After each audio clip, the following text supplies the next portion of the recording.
Verse 27. But the man in the wrong pushed Moses aside. Who made you a ruler and judge over earth? He All asked. right. Verse 28. Are you going to kill me as you killed that Egyptian yesterday? Verse Away. 29.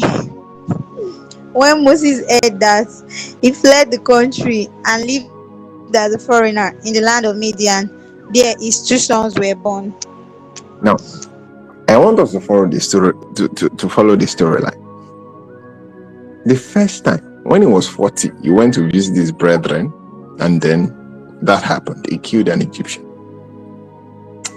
But the following day, he came again, and he saw two Israelites fighting.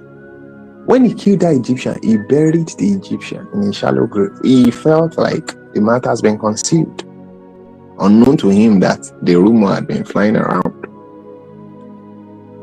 So this time around, two Israelites were fighting. This was not an Egyptian oppressing an Israelite. Two Israelites were fighting. And the Bible says that the one in the wrong, that is the guilty one. He was guilty, but he was still fighting. But he was the one that spoke. You see, a man cannot be in the wrong and speak in the right. So he was the one that spoke, that who has made you a judge over. That's a wrong man talking. That's like giving the microphone to a man that does not know what he's saying. He's a wrong guy. That's like amplifying the voice of somebody that they should mute. I think we have an interference. No, who is not muted. Yes. Okay, thank you. You see that now? And when the wrong voice is amplified, sometimes the captivity of a people can be elongated. Because when Moses heard that guy in the wrong speak, he believed that he was the spokesman of the Israelites in bondage.